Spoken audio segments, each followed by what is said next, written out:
Сәлеметсіздер ме? Мен Фариза. Сіздермен бүгін осындай жұмсақ, жұқа, тесік болып шығатын ажурный блинчиктар дайындаймыз. Менімен бірге видеоның соңына дейін болыңыздар.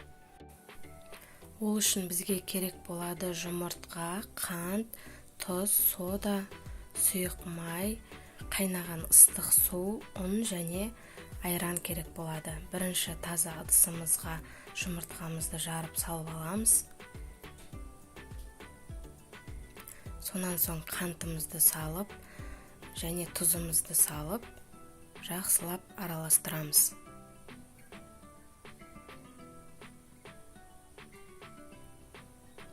Кейін айранымызды құямыз.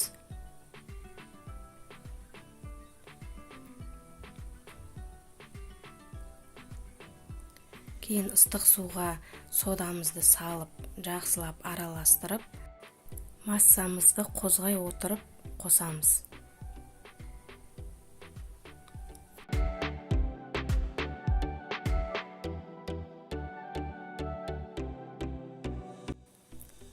Кейін ұнымызды 2-3 бөлікке бөліп салатын боламыз. Жақсылап араластырамыз. Блинымызға қажетті заттарды астына описание жазып қалдыратын боламын.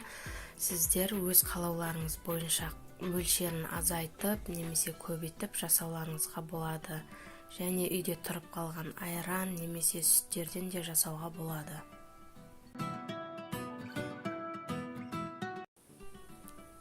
Ең соңында сұйық майымызды құйып жақсылап араластырамыз. Массамыз осындай сұйықтықта болу керек. Енді қызып тұрған табада пісіріп алатын боламыз. Видеода көрсетілгендей етіп беті тесіліп құрғағанда екінші бетіне алмастырамыз.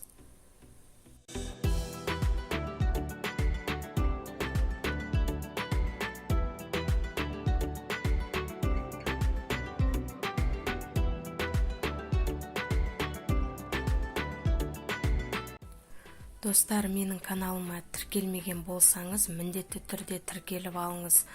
Бұдан да басқа сіздермен түрлі рецепттермен бөлісіп отыратын боламын.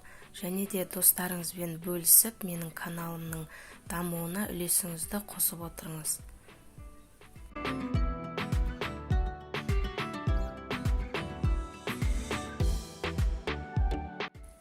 Міне, блиниларымыз дайын. Міндетті түрде осы рецептпен жасап көріңіз, сізге ұнайтынына сенімдімін. Видеоның соңына дейін менімен бірге болғандарыңызға рахмет. Сау болыңыздар.